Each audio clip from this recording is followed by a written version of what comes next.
Hello students, welcome back to Prepon. Polity के revision में अगला लेक्चर।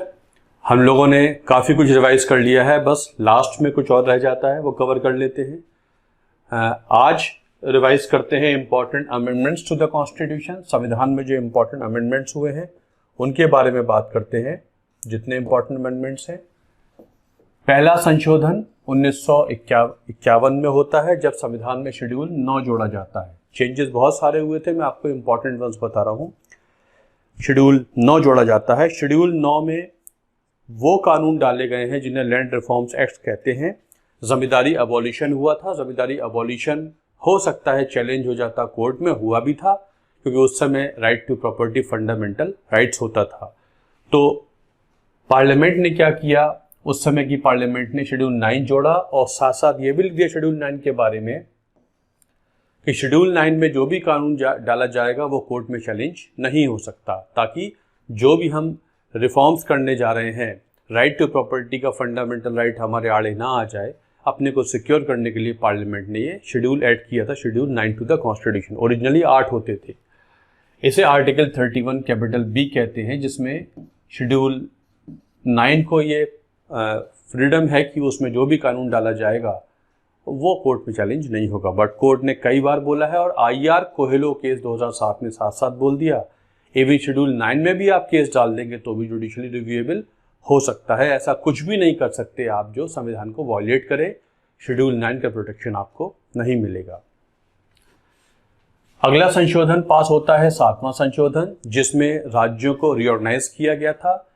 राज्यों का रिऑर्गेनाइजेशन तो अंग्रेजों के समय से ही चला आ रहा था। 1905 में आपको याद है पार्टीशन ऑफ बंगाल हुआ है, जब कर्जन ने बंगाल राज्य के 2 हिस्से कर दिए हैं। जब उसने पार्टीशन ऑफ बंगाल में वेस्ट बंगाल को, उस समय बंगाल प्रॉपर, और ईस्ट बंगाल और आसाम बनाया था। वो उसने एडमिनिस्ट्रेटिव कन्वीनियंस के आधार पे किया, और इनफैक्ट हिंदू मुस्लिम डिवाइड था।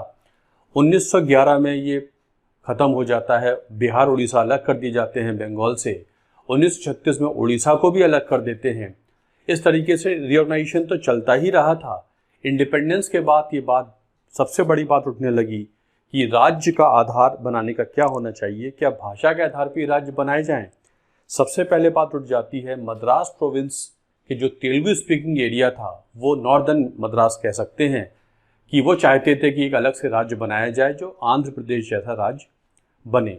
उसके लिए सरकार ने काम करना शुरू किया। 1948 में उन्होंने एक धर कमीशन बनाया, एसके धर कमीशन 1948 में, कि आप बताइए कि राज्य किस आधार पर बने। धर कमीशन ने भी कह दिया भाषा के आधार पर नहीं बनने चाहिए, भारत की यूनिटी सिक्योरिटी सबसे ऊपर होनी चाहिए। उसके बाद भाषा को एक फैक्टर मान सकते हैं और इम्पॉर्टेंट नहीं होना चाहिए। कांग्रेस ने अपनी कमेटी बनाई, जेवीपी कमेटी, नॉट कमीशन, 1948 में।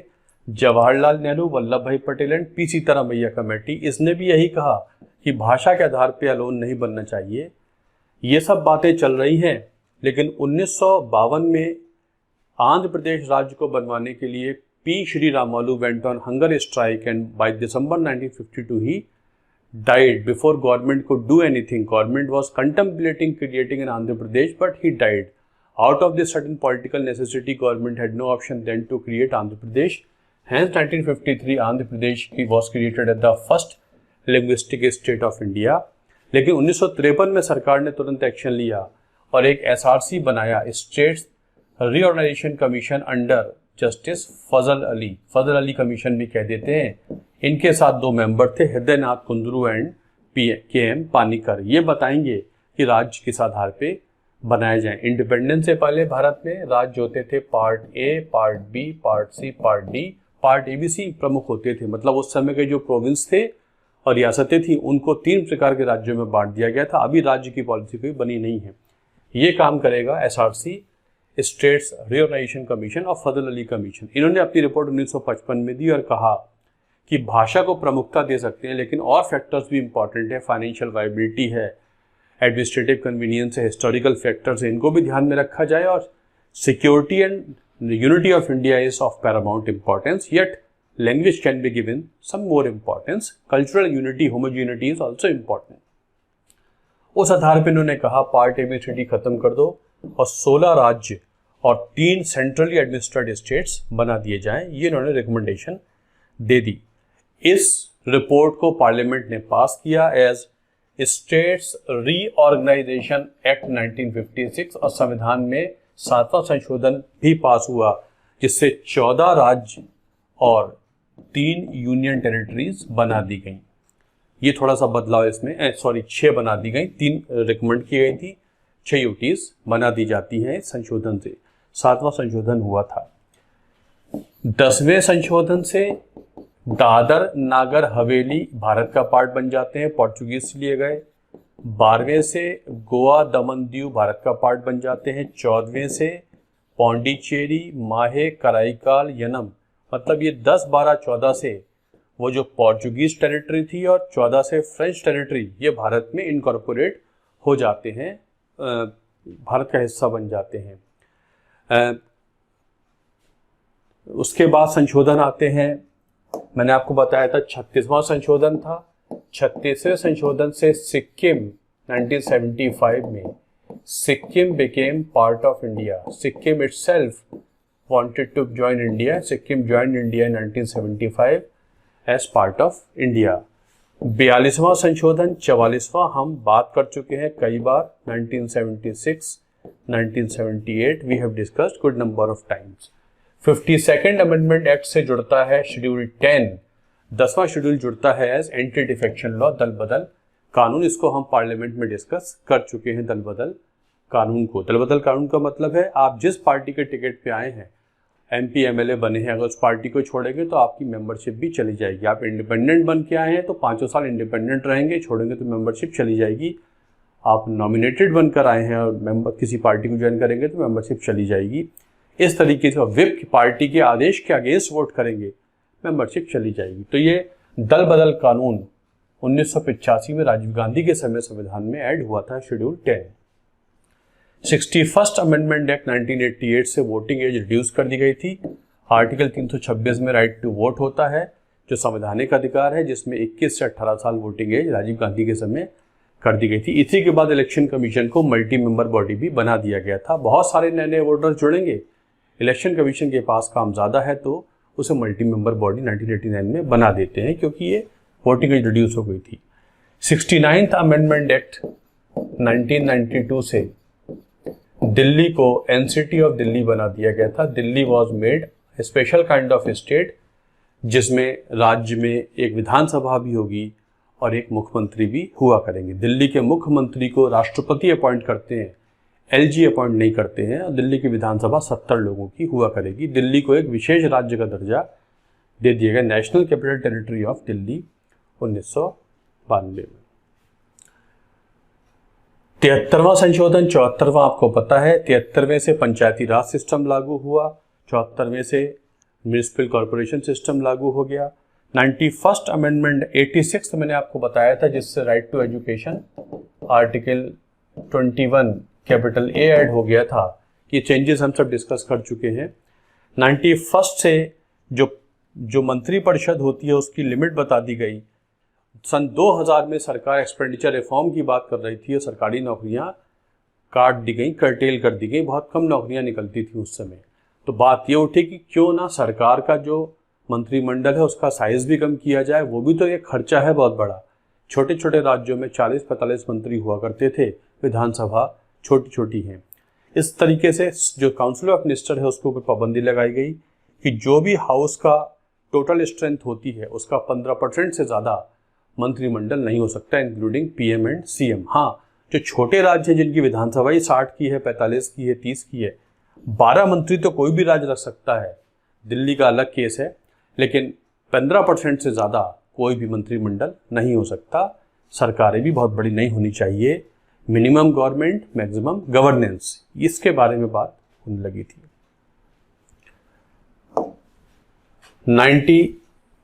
92nd अमेंडमेंट एक्ट, 92nd में क्या हुआ? 92nd अमेंडमेंट एक्ट में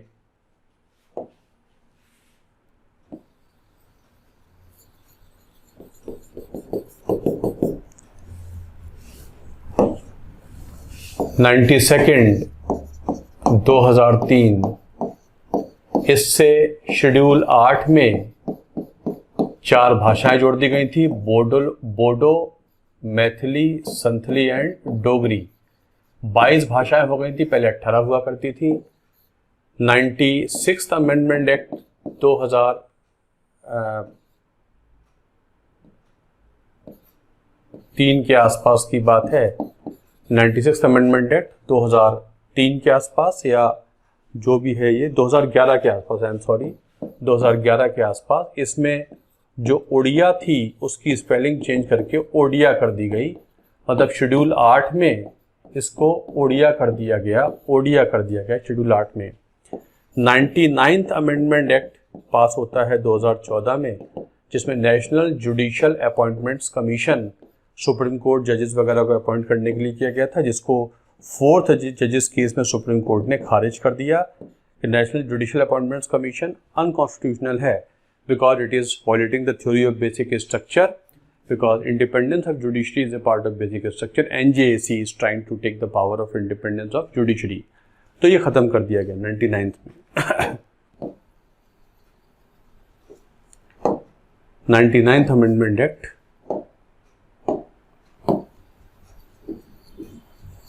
100 अमेंडमेंट एक्ट में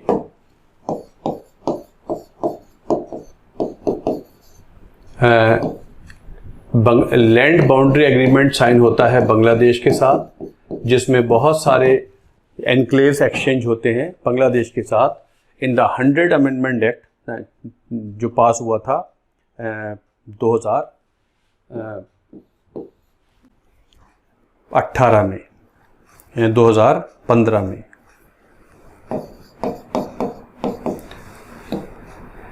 हंड्रेड अमेंडमेंट एक्ट 101वां अमेंडमेंट एक्ट पास होता है 2016 में, जिसमें जीएसटी लागू हो गया था। 102nd अमेंडमेंट एक्ट में national commission of backward classes संवैधानिक बॉडी बना दी जाती है आर्टिकल 300 कैपिटल बी में।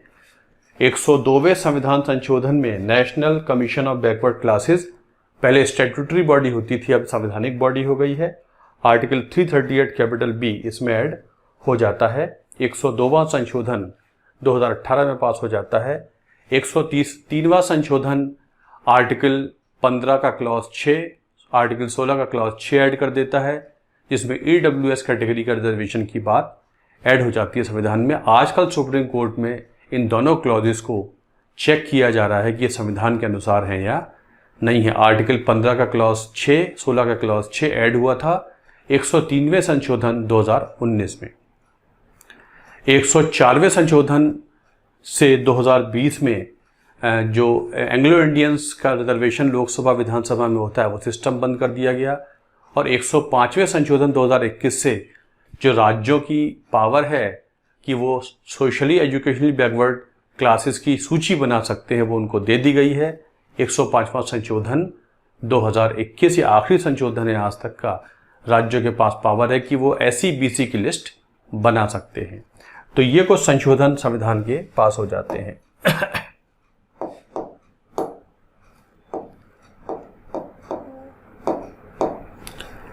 संविधान के इंपॉर्टेंट शेड्यूल फर्स्ट में बता रखा है भारत में राज्य और यूटीज कितने हैं, मतलब भारत में जो राज्य और यूनियन टेरिटरीज है उनके बारे में बता रखा है। शेड्यूल 2 में जो सैलरीज वगैरह हैं वो सब बता रखी हैं। जब अभी तो सैलरी संविधान के आर्टिकल से निकल के पावर निकल जाती है, कानून पास हो चुके हैं, उससे पहले शेड्यूल 2 में मेंशन हुआ करती थी। थर्ड शेड्यूल में जो ओथ पढ़नी है, ओथ लिखी रहती है, राष्ट्रपति की ओथ, वाइस प्रेसिडेंट की ओथ और गवर्नर की ओथ शेड्यूल 3 में नहीं होती हैं, वो आर्टिकल्स में है। बाकी सबकी ओथ शपथ 3 में है। चौथे में राज्यसभा में किस राज्य की कितनी सीटें हैं वो मेंशन है। 5वें में special provisions for scheduled areas and scheduled tribes के बारे में है पूर्वोत्तर राज्यों के लिए। शेड्यूल 6 में special provisions for state of Assam, Meghalaya, Tripura, Mizoram इनके बारे में है। आसाम, मेघालय, मिजोरम एंड त्रिपुरा की जो शेड्यूल्ड ट्राइब्स हैं इनके बारे में स्पेशल प्रोविजंस हैं। इनके एसटीज को ज़्यादा बैकवर्ड माने जाते हैं, इनके लिए स्पेशल प्रोविजंस हैं। और जो बाकी राज्यों के प्रोविजंस शेड्यूल्ड ट्राइब्स के हैं वो 5वें में हैं। 7वां शेड्यूल संशोधन जो है वो लिस्ट के बारे में बात करता है, जिसमें इस यूनियन लिस्ट है, स्टेट लिस्ट है, कॉन्करेंट लिस्ट है, ये दे रखा है। डिस्ट्रीब्यूशन ऑफ पावर्स है। यूनियन लिस्ट में डिफेंस होता है, आर्म्ड फोर्सेज होती हैं, एटॉमिक एनर्जी होता है, पोस्टल डिपार्टमेंट, इनकम टैक्स है, कॉर्पोरेट है, बैंकिंग है, रेलवेज है, एटॉमिक एनर्जी है, ये सब यूनियन लिस्ट में आता है। पुलिस स्टेट लिस्ट में आता है, law and order state list में आता है, sports, agriculture, education, toll tax, entertainment tax, public health, land revenue, agriculture tax, income tax नहीं, income tax on agriculture, tax on lotteries and gambling, ये सब state list में आता है। Water state list में आता है। कॉन्करेंट में CrPC, IPC, education, forest, electricity, trade union, population control, economic social planning, ये सब कॉन्करेंट में आता है। 8वें शेड्यूल में भाषा दे रखी है जो कि 22 हुआ करती हैं। इसमें इंग्लिश मेंशन नहीं है, English not mention. Nepali as a foreign language is mentioned, English is not mentioned in schedule 8th of the Constitution, even though Constitution was originally written in English। 9वें शेड्यूल मैंने आपको बता दिया है, 10वां बता दिया, 11वां बता दिया, 12वां बता दिया। ये इंपॉर्टेंट शेड्यूल्स हुआ करते हैं संविधान के। एक दो बॉडी देख लेते हैं। नेशनल ह्यूमन राइट्स कमीशन होता है, ये स्टैट्यूटरी बॉडी है। Protection of human rights act 1993 में बनती है। इसमें 2019 में अमेंडमेंट कर दिया गया। अब इसका जो चेयरमैन होता है वो सुप्रीम कोर्ट का रिटायर्ड जज भी हो सकता है। पहले सुप्रीम कोर्ट के जो सीजीआई रिटायर्ड थे वही बन सकते थे चेयरमैन, अब सुप्रीम कोर्ट के रिटायर्ड सुप्रीम कोर्ट के रिटायर्ड जज भी चेयरमैन बन सकते हैं। पहले 2 ह्यूमन राइट्स वाले मेंबर होते थे, अब 3 मेंबर होंगे ह्यूमन राइट्स से संबंधित, उनमें एक वीमेन जरूर होगी। उधर जो national commission of backward classes है उसका chairman, national commission of protection of child rights उसका चेयरमैन, और कमिश्नर ऑफ जो डिसेबिलिटीज के पर्सन्स होते हैं उनका जो कमिश्नर होता है, इनको भी एक्स ऑफिशियो मेंबर बनाया गया है। बहुत सारी जितनी बॉडीज वीकर सेक्शंस के लिए एनसी है, ancestry, national commission of scheduled caste, scheduled tribes, national commission of women, इनके मेंबर्स वगैरह तो एक्स ऑफिशियो चेयरमैन हुआ ही करते थे, कुछ और बना दिए गए। ये भी अब उनके चेयरमैन इस एनएचआरसी के मेंबर बना करेंगे। ये इसका वो होता है। और जो मेंबर की वो थी वो 3 साल कर दी गई है, पहले 5 साल थी। 3 साल टेन्योर हुआ करेगा, पहले 5 साल हुआ करता था। लोकपाल 2013 में था, स्टैट्यूटरी बॉडी हो जाती है। लोकपाल एक बॉडी है जिसमें एक चेयरमैन होंगे और 8 मेंबर्स होंगे। 8 में 4 जुडिशियल मेंबर्स होंगे, 4 नॉन जुडिशियल मेंबर्स होंगे। जो भी लोकपाल का चेयरमैन मेंबर बनेगा उसकी एज 45 साल से कम नहीं होनी चाहिए। इन सबको राष्ट्रपति अपॉइंट करेंगे on the recommendation of a selection committee, जिसके चेयरमैन पीएम होंगे इसमें पीएम और मेंबर्स होंगे। ये सब बताएंगे किसको लोकपाल बनाना चाहिए। तो लोकपाल 5 साल के लिए बनेंगे, 70 साल की एज तक बनेंगे, और इसका जुरिडिक्शन बहुत वाइड होता है। प्रधानमंत्री भी अगर करप्शन केसेस में हैं उनके खिलाफ भी लोकपाल काम कर सकता है। लेकिन अगर प्रधानमंत्री का एक्शन इंटरनेशनल अफेयर्स से संबंधित है, भारत की सिक्योरिटी से संबंधित है, या स्पेस, एटॉमिक एनर्जी से संबंधित है, कुछ मुद्दों के लिए पीएम को इसमें लिया नहीं जा सकता। बाकी मुद्दों के लिए पीएम भी इसमें आ सकते हैं, बाकी लोग तो आ ही सकते हैं। तो highest anti corruption body Lokpal हो जाती है, जो कि स्टैट्यूटरी बॉडी है। पहले लोकपाल पीसी घोष हुआ करते थे, जस्टिस पिनाकी चंद घोष हुआ करते थे। ये इसका लोकपाल होती है। इस तरीके से बहुत सारी स्टैट्यूटरी बॉडीज वगैरह होती हैं। सीआईसी होती है, सेबी होती है, सेंट्रल विजिलेंस कमीशन होता है, national commission of protection of child rights होता है, नेशनल कमीशन ऑफ वीमेन होता है, नेशनल कमीशन ऑफ माइनॉरिटीज़ होता है। बहुत सारी बॉडीज वगैरह हुआ करती हैं।